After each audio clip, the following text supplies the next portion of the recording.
രാജ്യത്തെ തൊഴിലാളികളെ കോർപ്പറേറ്റുകളുടെ അടിമകളാക്കാനുള്ള ഗൂഢാലോചന ചെറുത്തുതോൽപ്പിക്കുമെന്ന് വെൽഫെയർ പാർട്ടി മലപ്പുറം ജില്ലാ president K V Shafeer Shah പറഞ്ഞു. Federation of India trade unions ആഭിമുഖ്യത്തിൽ മലപ്പുറത്ത് നടത്തിയ മെയ്ദിന റാലി ഉദ്ഘാടനം ചെയ്ത് പ്രസംഗിക്കുകയായിരുന്നു അദ്ദേഹം. രാജ്യത്തെ നിരവധി പോരാട്ടങ്ങളിലൂടെ നേടിയെടുത്ത നിലവിലെ തൊഴിൽ നിയമങ്ങളെ ദുർബലപ്പെടുത്തി ലേബർ കോഡിലൂടെ മോദി സർക്കാരിന്റെ ചങ്ങാത്ത മുതലാളിത്തത്തിന് നേർസാക്ഷ്യമാണ് സർക്കാർ പുറപ്പെടുവിച്ച ലേബർ കോഡുകളെന്ന് അദ്ദേഹം പറഞ്ഞു. രാജാവിന്റെ അടിമകളാണ് ഇവിടുത്തെ സാധാരണ മനുഷ്യരെന്ന സങ്കല്പമുണ്ട്.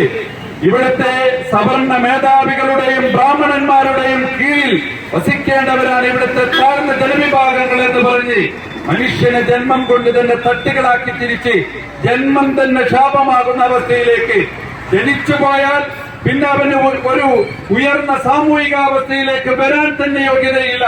കാരണം നിങ്ങൾ ജനിച്ചുപോയത് ഇന്ന കുലത്തിലാണ്, ഇന്ന വംശത്തിലാണ്, ഇന്ന സമുദായത്തിലാണ്, ഇന്ന ജാതിയിലാണ് എന്നതിന്റെ പേരിൽ തന്നെ മനുഷ്യന് അവകാശങ്ങളെ, അവന്റെ പുരോഗതിയെ, അവന്റെ വളർച്ചയെ ഒക്കെ റദ്ദ് ചെയ്യുന്ന ഒരു സാമൂഹിക ക്രമം രാജ്യത്ത് സ്ഥാപിച്ചെടുക്കുന്നതിന് വേണ്ടിയാണ് സംഘപരിവാർ ശ്രമിച്ചുകൊണ്ടിരിക്കുന്നത്.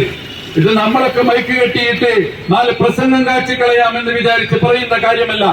സംഘപരിവാറിന്റെ വിചാരധാരയിൽ അധിഷ്ഠിതമായിട്ട് രാജ്യം ഭരിക്കുന്ന BJPയുടെയും RSSന്റെയും ശക്തികൾ തന്നെ നിരവധി തവണ പറഞ്ഞുകൊണ്ടിരിക്കുന്ന, നടപ്പിലാക്കിക്കൊണ്ടിരിക്കുന്ന സംഗതിയാണത്.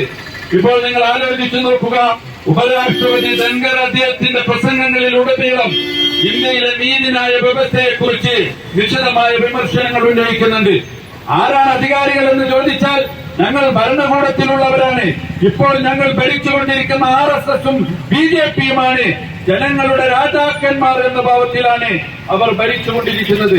FITU ജില്ലാ പ്രസിഡന്റ് ഖാദറങ്ങാടിപ്പുറം അധ്യക്ഷത വഹിച്ചു. ജില്ലാ general secretary NK Rasheed, secretary U Sakeena, വിവിധ ട്രേഡ് യൂണിയൻ സംഘടനാ നേതാക്കളായ സൈദാലി വലമ്പൂർ, അലവി വേങ്ങര, സലീം പറവണ്ണ, KM കുട്ടൻ, Shanu Parappanangadi, Ashraf Edappatta, AK Saidalavi, C Abdunasar, Hadi Hasan, Regina Valanchery, PP Muhammad എന്നിവർ പ്രസംഗിച്ചു. റാലിക് ഫസൽ തിരൂർക്കാട്, ഇർഫാൻ, അബ്ദുറഹ്മാൻ കൊളത്തൂർ, സമീറ വടക്കാങ്ങര, ജമാൽ കൂട്ടിൽ, നാസർ താനൂർ, ഷീബ വടക്കാങ്ങര എന്നിവർ നേതൃത്വം നൽകി. East live Malappuram.